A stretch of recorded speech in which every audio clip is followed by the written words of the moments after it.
Page 13, 16th note rhythms, 8-bar exercise. 1, 2, 3, 4.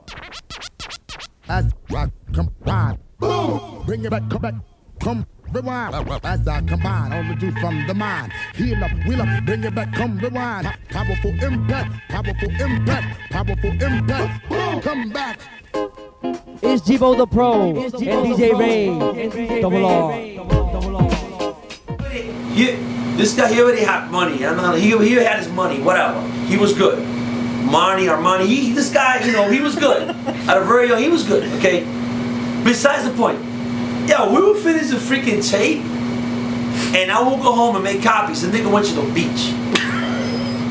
You didn't care. Okay, he was getting girls. No, but understand, early on, he was making all the copies, though. Nigga, you had tape decks. Nigga, let me explain. Early on, okay? Yeah, then later on. Alright, later on, but early on, nigga, like, there was a certain thing about the process that this dude was very obsessive about. It was an extreme obsession. Any copy you get that you got, it sounds perfect. There was no high speed dubbing. There was none of that shit. I literally would sit there. 78 minutes.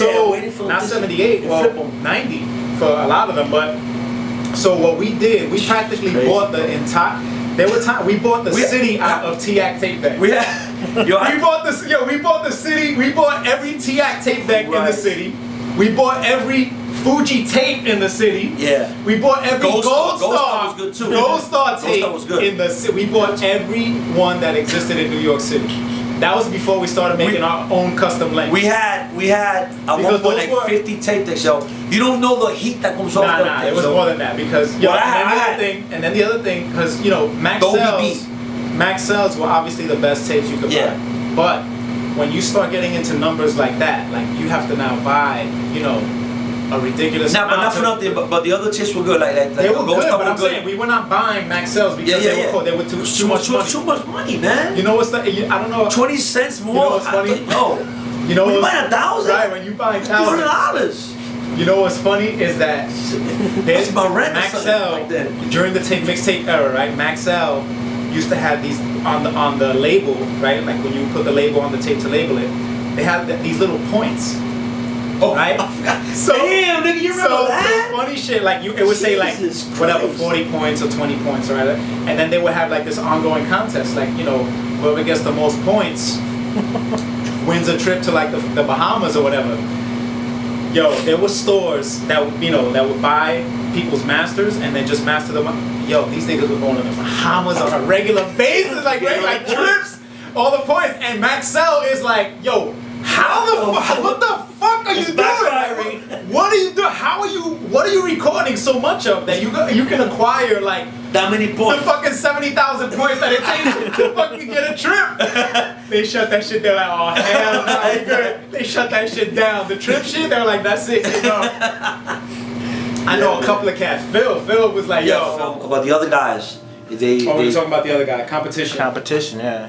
Well, yeah, I mean, I don't know. Like, we didn't look at that. We didn't look at them as taking sales away from us, kind of thing. Or like, they didn't affect us. So we were doing something totally different.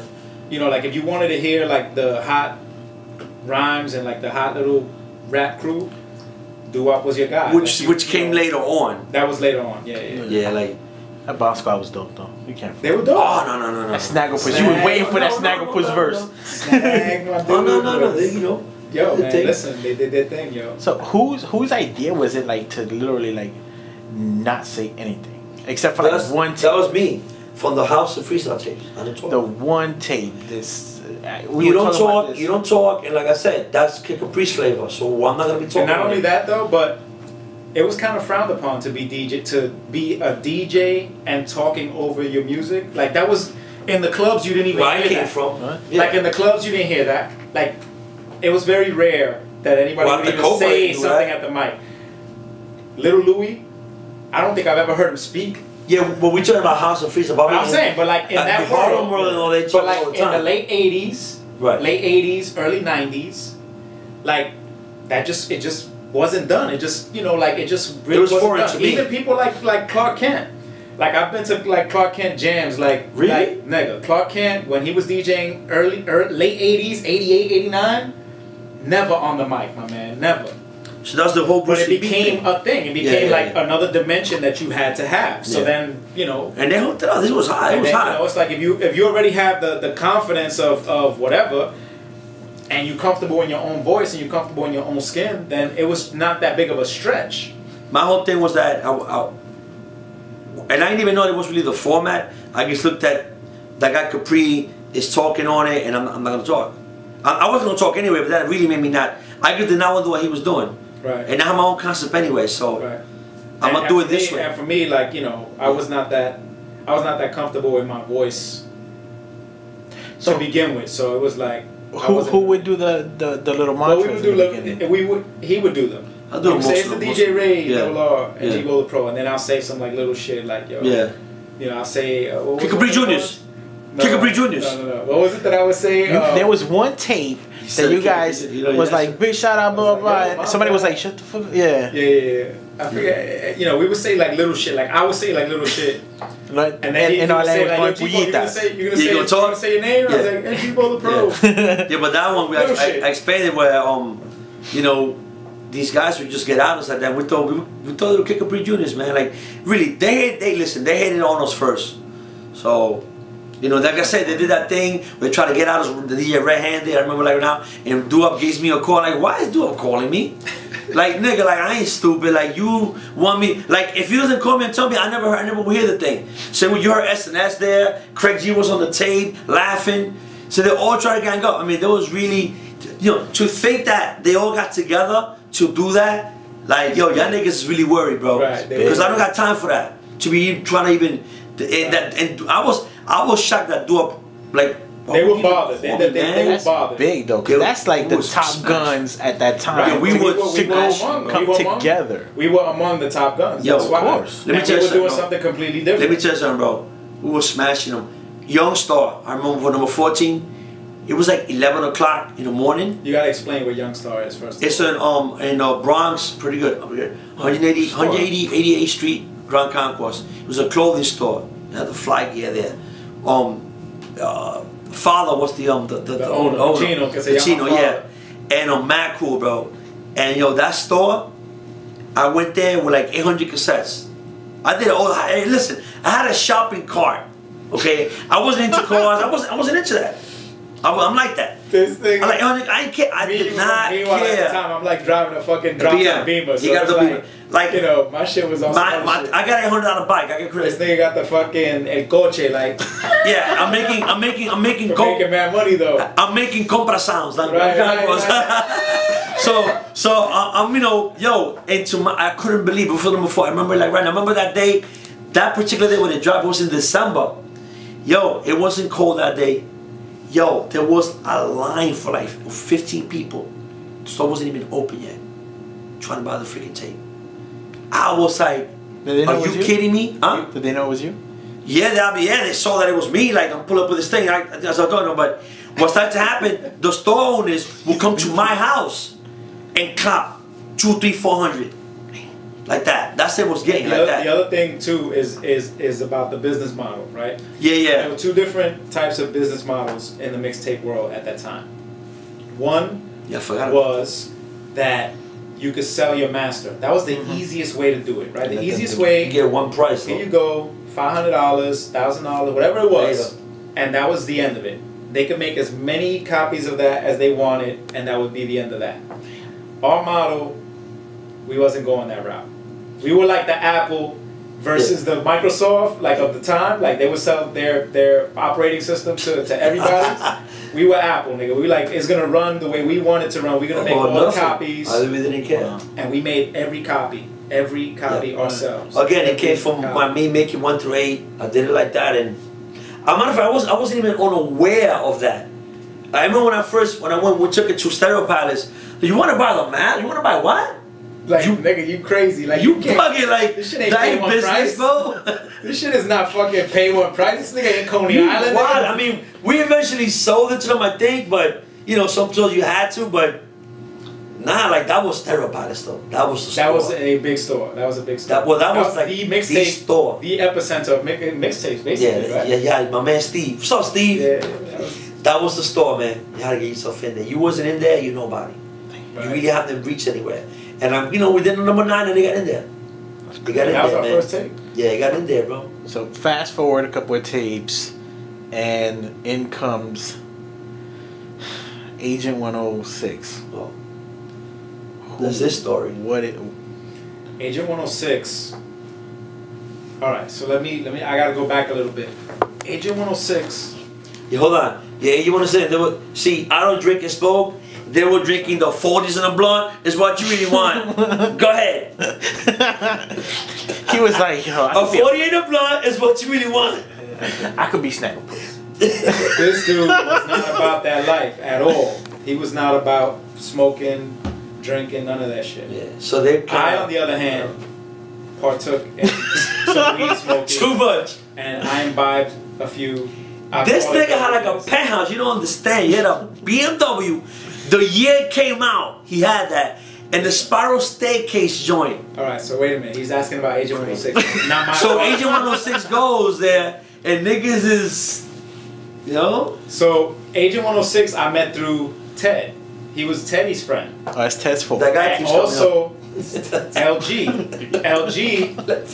LG said Lyrical genius. was also Ted's boy. They went to Brooklyn Tech, as I did. We were all in Brooklyn Tech, but they were a year behind me. I got skipped a year, even though we were all the same age. I got skipped a year when I was young. Really? So I was in a grade ahead of them. Right? So Didn't know that? Ted brought them niggas to my house. And I never heard this. rhymed, and we, this is when me and Ted were a team. When me and Ted were a team, we were making beats, and we were recording. We were, we were doing all that stuff.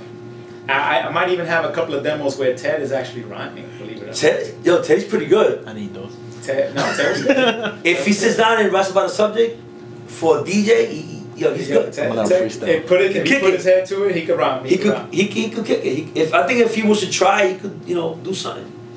So he basically was the one that brought them into my circle, and like I said, we were a little crew. We kind of had we call ourselves the Groove, and it was just me, Ted, and Sed, we called him. His name was LG at the time, the lyrical genius. So we recorded a whole bunch of demos, and I think I shopped them to Jive. I remember a letter that I got from Jive from Sophie Chang. It's news to me. Sophie Chang, who worked for Jive, and she's like, yo, thank you for your submission, but some of the things were really clever. I submitted I forget some Agent 106 shit. She even quoted a line that he said, and she was like, no, but thank you, we're gonna pass on it, whatever.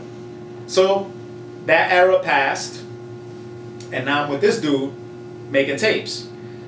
So what happened is that I think we needed a couple of more records on a tape, and we didn't have anything to fill it with.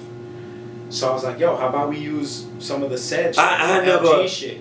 He had never really heard it. It wasn't on his radar at all. I never knew about none of that. So I started going into the demos that me and Ted had done, and I let him listen to Agent 106. I let him listen to Sed, to LG at the time, and played the Trinidadian shit with the beat that Ted made. Oh, he did that. And the beat was Garbage. I'm not gonna say that. That's what they didn't get for what it was at the time. It was appropriate though. He was sampling the right shit. Yeah. We were together in cahoots with it, but supposedly I wasn't in the room. I was arguing with Drina on the phone when that was happening. That's the whole other shit. Drina was my girlfriend at the time, Robert De Niro's daughter, and I was dating her, so that was like, whatever. Beamer, a crib with a. So supposedly I wasn't in the room when this Trinidadian shit happened. Supposedly, I would take. You never saw the acapella? They were supposedly. Oh, I say this is their story. I used to get drunk and high, so I'll take his word for it. smoke, so and drink, so I'll take his word that I was not in the room. when that happened. So anyway, wait. So you didn't get credit for this thing? Is that what's the point of that? So the point What you're saying is, the it's point his, of right? that is that Ted wants to take full credit for See, Trinidad. that's the see. Really, see, he wants that's- to take full credit for Trinidadian. That's cool. I'll give him that. I'll give him that. I'll give him the credit for creating Trinidadian with LG, right? But what we did, we did a test move on him, and we remixed the shit, and we made it famous. That's really what happened was, I heard the trash, That's really what happened. the trashy music that was there, and I heard it, and I'm like, we putting this on it, and that's it. I guess you know what's funny about it? This happens a lot.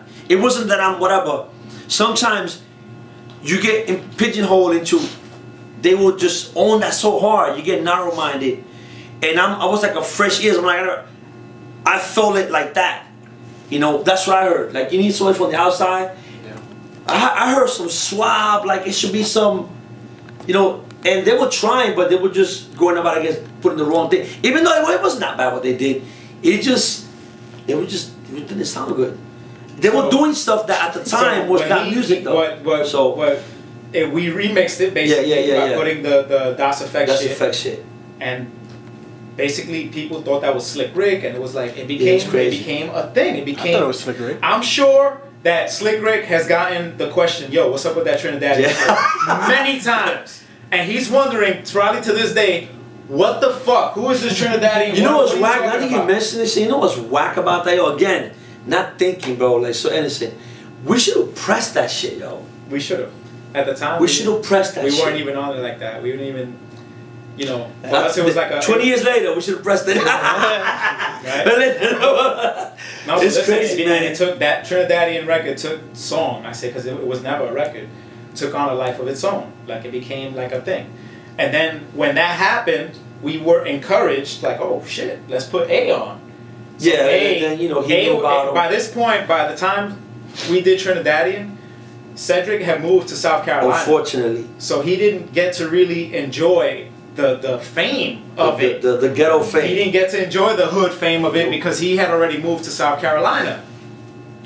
But A, who was also part of the crew, he saw that we Agent had 106 was like, yo, nigga, like, was good. Like that? So we brought him on board, and you know, there were demos that he had done, but not to the level of that Trinidadian shit. So with that, he was able to record things, new things, that we would create for him. And that was the genesis of us making beats for him and eventually wanting to make records and but by the way, when we got together, I think I told him that whatever. My whole goal, which you turned to be our goal, whatever, was to make these tapes. Somehow we're gonna make records. That's my goal. Our goal. It's our goal. And yo, he could continue. The guy got signed, bro. We reached it. We did what we had to do. Get your Tommy Boy, man. The goal was reached. We got the Tommy Boy. We got it. But Got what's signed. interesting though is that, well, what we didn't know at the time, was that getting the record deal is not the finish line. Oh yeah. It's actually the starting gate. It's actually the starting gate. You thought you did all this shit up to get to that point. Nah, nigga. It's the starting gate. And in a way, we thought of it as the finish line because we thought it would just kind of be automatic after that. But wait a minute, I know they had the New Jersey Drive soundtrack coming. I remember that, and a big Noy got locked up or something. We were next up. We got pushed up to do it, and I mean, I don't want, you know, your boy 106, you know, took a hiatus for like about a month. We couldn't record with this guy. And then, but I don't want to get into what exactly happened. It wasn't how the whole thing fell apart, but understand, it became impossible to record with him. Understand that you know, the thought process, getting a deal, what we in a way kind of thought, or maybe not all of us. I kind of thought. I know he didn't think this way. I thought that was the end of making tapes. You know what I'm saying? Like I thought, like once we do this shit, nigga, like we don't have to make another tape for the rest of our fucking lives, yo. Like now we're gonna make records and it's gonna be this. But truthfully, like he had it right all along. Like we were working on number 20 at the time when he got signed, and he was still on it. He was still like, well, I'm gonna still be on it until the shit is actually going on. Right. Even right now, unless this thing, I'm gonna still be working at the strip club. Right. I ain't jumping out. I ain't jumping out the window yet. Me, I was like, yo, like, you know, fuck that. Like, let's let's focus on making. I can understand why. So in a sense, that was kind of the beginning of the end between us. Yeah. That was kind of the beginning of the end between us, because there were other things that, you know, made us lose our focus. For example, now like I'm thinking, damn, yo, like, you know, like all of this shit is taking place in my house. Yeah. Like, nigga, I'm like, nigga, you making like mad money. Like, you want to help me pay a little bit of this rent, nigga? Right.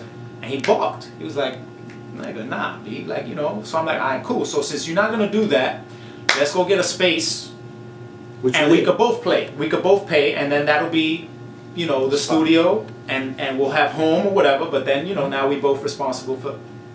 So cool. We get the spaces. We get the space in Madison Avenue. Guess what happens? We lost our deal. Yeah, because we lost the deal. But I know this nigga just impossible to record. It was we had a big blow up. He and I. Like, I fucking finally confronted him. No, he Agent 106 and me. Like, I confronted him finally. Like, yo, nigga, like, no. But you know what? Tell him what happened. What happened was, you know, we would go. He gave him like, gave him an amount of money. He came out driving a car and all this thing, whatever. He thought like he said, he thought it was the finish line. I mean, I knew that we had to still continue to do stuff. We was like waiting for Big Noy to get on.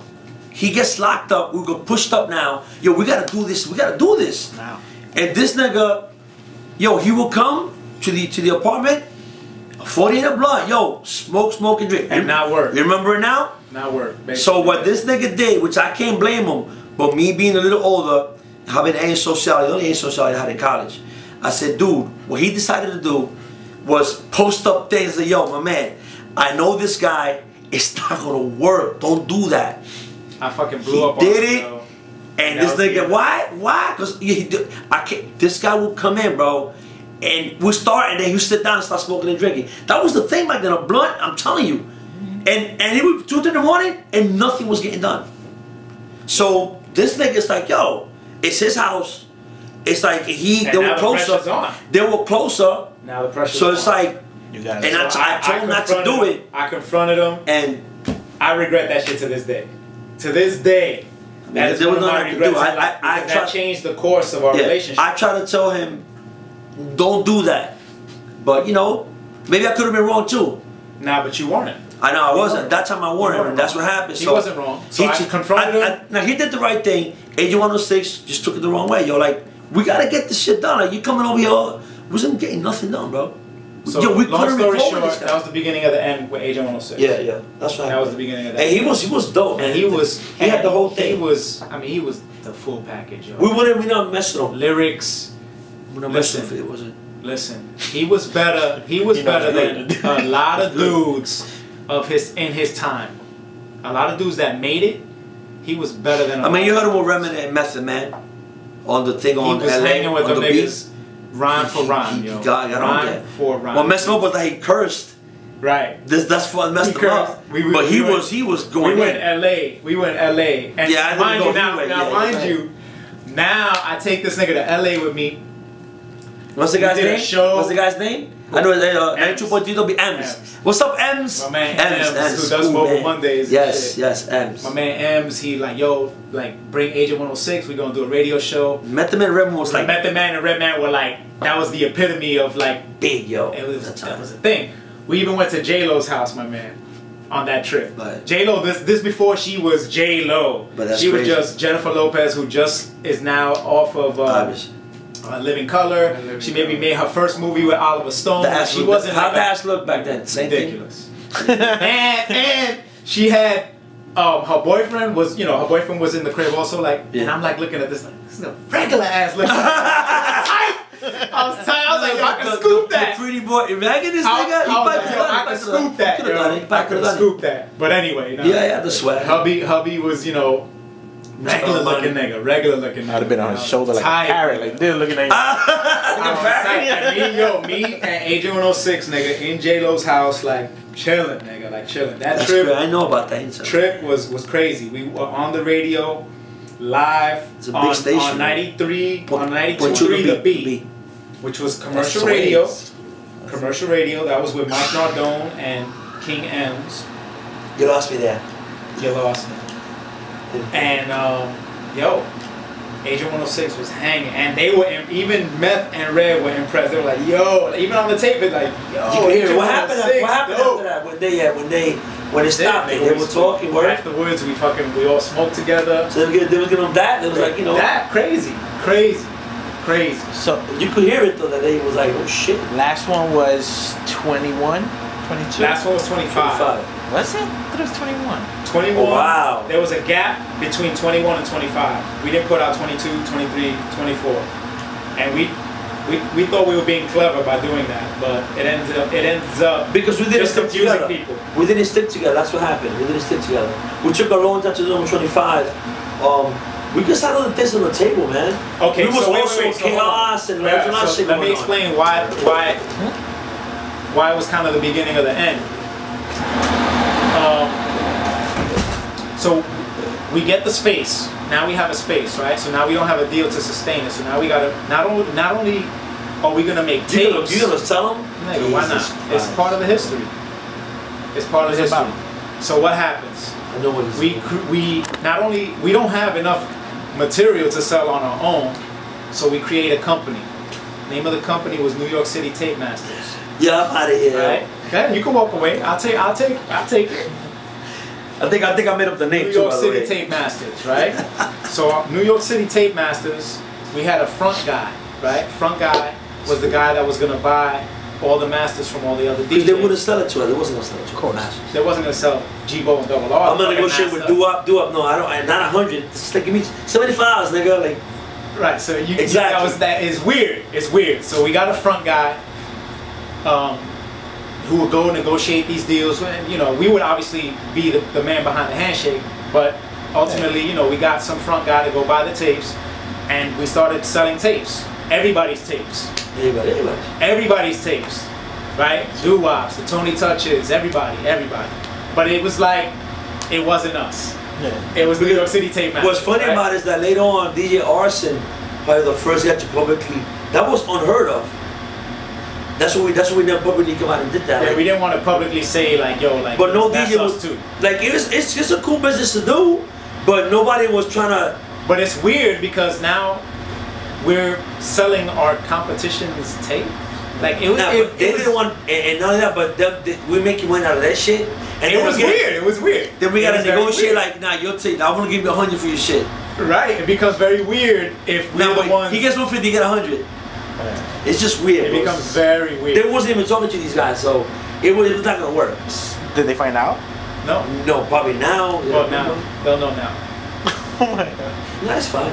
They'll know now. But I mean, that's ancient history. So anyway, in any sense, like I then was trying to like get other artists and like trying to like really get the ball rolling in that direction. You wanted to go back to the production side. Yeah, because you know now we're in the grind. Now we're in the grind. So this is what kind of divided us, right? So now I'm like focused on that shit, and this guy is focused not only on making copies of our shit, but now this nigga got to make copy, and now we're getting orders from the entire world. It got crazy, yo. The world, right? Because we put the ad in the Source magazine, New York City Tape Masters, and we put our own little clever marketing in there, like talking, you know, like the little sayings and shit. Like we would say, like, yo, would you ever let this, you know, just some clever little ad, and I would have to go to the source every month, give them a check, give them a money order, whatever it was. And they would put the ad in the Source, and we're getting now orders from prisons, from Japan, everywhere in the world. So that became its own monster. You understand? And you gotta feed that monster. Guess who was feeding the monster? Yeah. This guy was night and day making tapes. Nigga, it became a job. It became a job. So while I'm quote unquote having fun and you know what it was? What it was is this. That was my part of my end of the job, because you have also Joe and him. So my end was to make the copies. Then Joe was to do, and we all had a job. It's just that mine was just took longer, but he had a job to do with that. And we split up everything. So now tension was created now because now this nigga don't have time to make tapes. Yeah. We don't put out tapes now anymore. We don't make tapes anymore because you don't have time.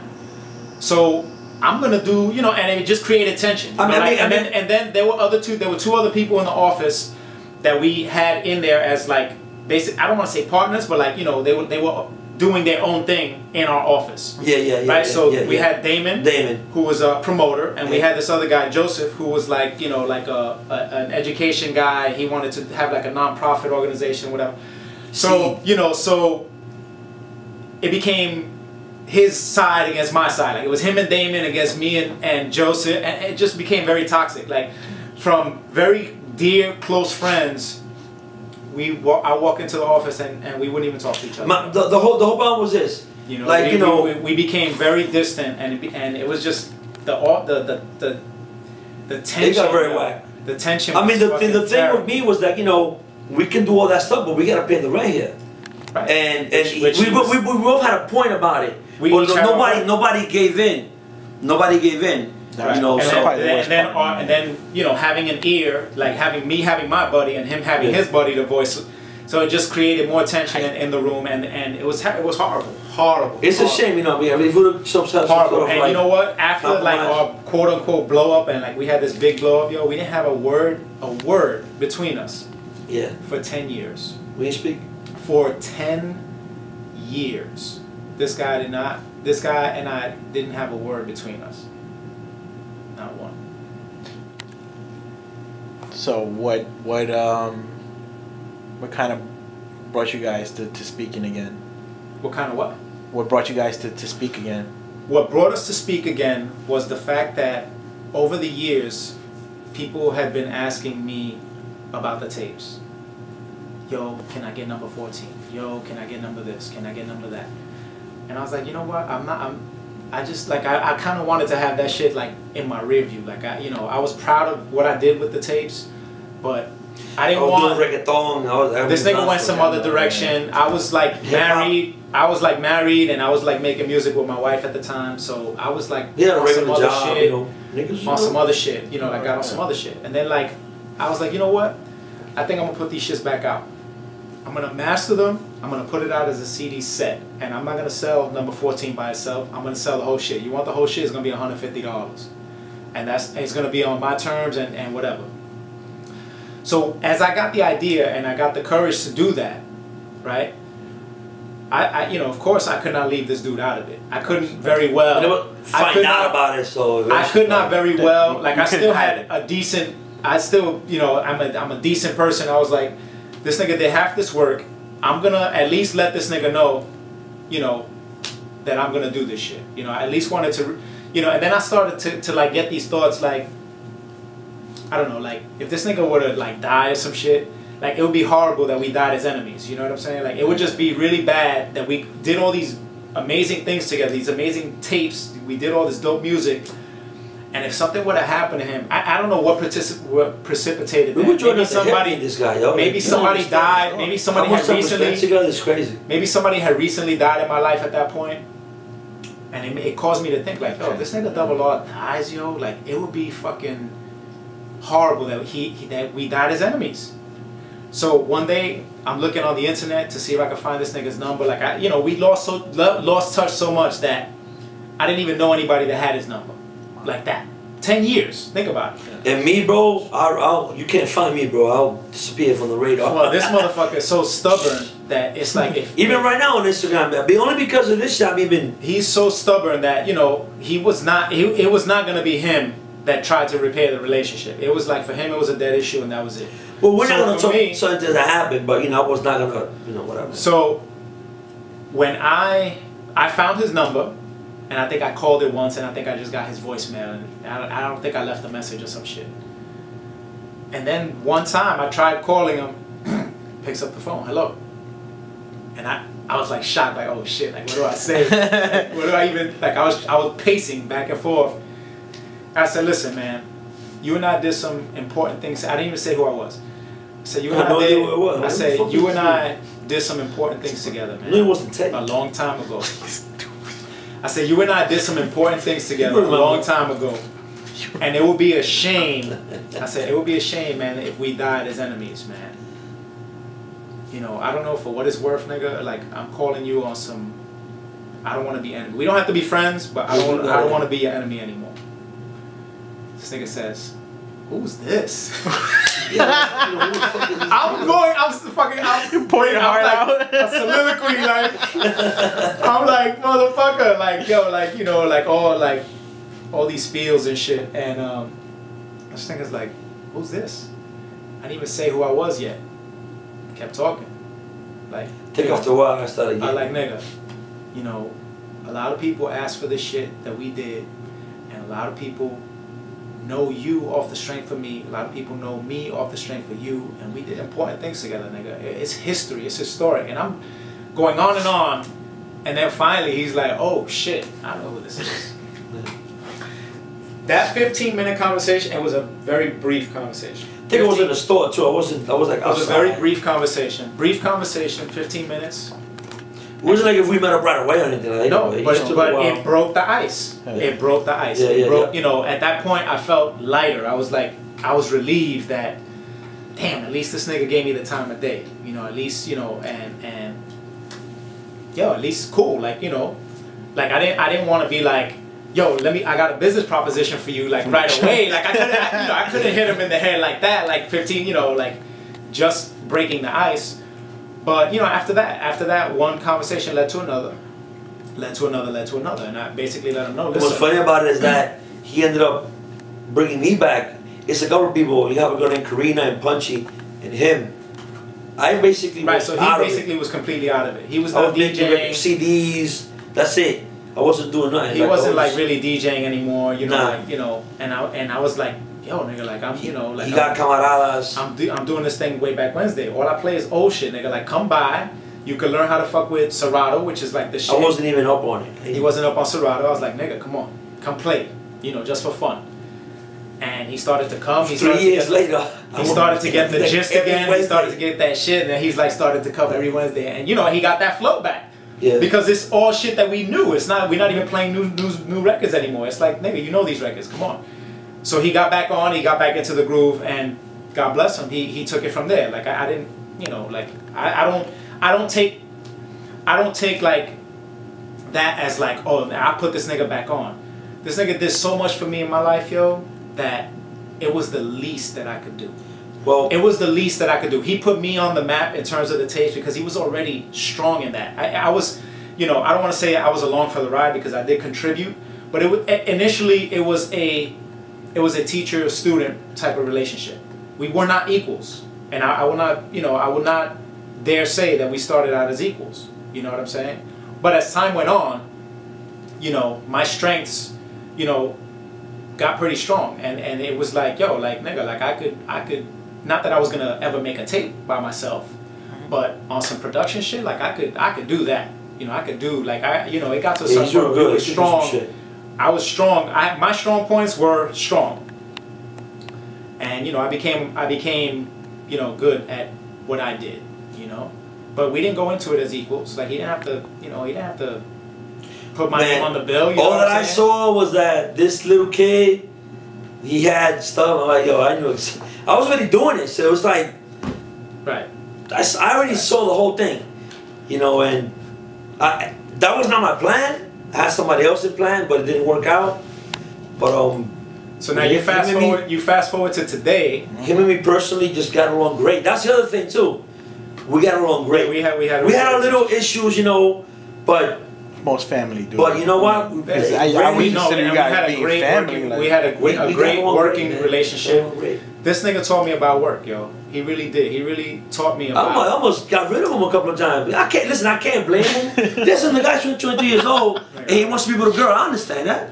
It's like, nigga. I was on some other shit. But that's what I did though. But this nigga, but as far as the work ethic, man, he taught me so much about work and how you know how you do it till it gets done. There's no secret, man. There's a certain excellence that you know, a certain excellence that if it's not excellent or there's this much wrong with it, you don't let that go, man. You address it and you fix it.